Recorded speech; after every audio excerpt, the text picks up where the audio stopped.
Sa Quezon City, palaban pa ang isang lasing na lalaking inaresto dahil sa panunutok umano ng baril sa kanyang kapitbahay at pagpapaputok ng baril. Naghamon pa siya ng barilan at ang kanyang hinamon si President-elect Rodrigo Duterte. May news to go si Bam Alegre, exclusive.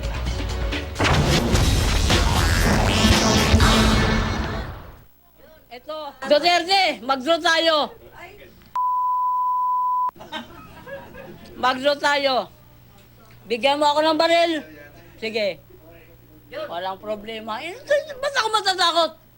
Ito ang hamon ng lasing na si June Calumpiano kay President-elect Rodrigo Duterte matapos siyang mahuli ng mga otoridad sa Oplan Disciplinary Hour ng Barangay Gulod sa Novaliches, Quezon City.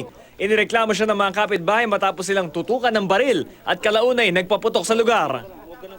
Ako nahuli dahil lasing ako. Dahil sa kasalanan ko, nagpaputok ng baril. Ito, nahuli ako. Saan galing yung baril mo? Ay, binili ko. Bakit? Alam nga naman, hindi lisensyado yan. Galing yan sa illegal.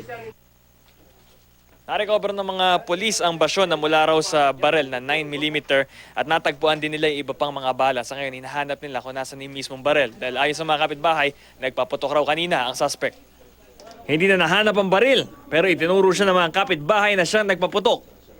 Bakit siya biglang nanutok ng baril? Kasi lasing po, bigla na lang po siya lumabas dyan. Yung baril niya po, nagtututok, tapos bigla pong ginano sa taas. Tapos gano'n, tapos pumotok po. Sa magdamag na pagronda ng mga otoridad para sa mga menor de edad, mga nagiinuman at mga walang damit pang itaas, nahuli rin ang lalaking ito na pinalagan ng mga otoridad. Kay Duterte, bawal ang nakainom sa labas. O, di ba? Nakainom ko ba? Opo. Lumaban kasi sa kapulisan at siyempre sinasaayos natin ang paghuli, pinapakiusapan na sumama. Siguro nagkaroon ng hindi magandang pakikipag-usap at parang lumaban kaya nakuha ng puwersahan. Dahil maulan, tinutukan din ang paggalugad ng mga menor de edad na nasa mga computer shop na bukas 24 oras. Siya na menor de edad ang na-rescue. Binigyan na raw ng barangay ng memo ang mga shop para ihinto ang operasyon tuwing hating gabi. Pinapatawag yung magulang, sinusundo dito.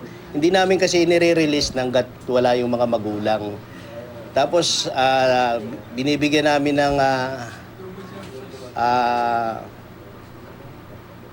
kinakausap namin, diplomasya. May counseling kami. Meron pa kaming Word of God na ginagawa. May kasama kaming pastor. Bam Alegre, GMA News.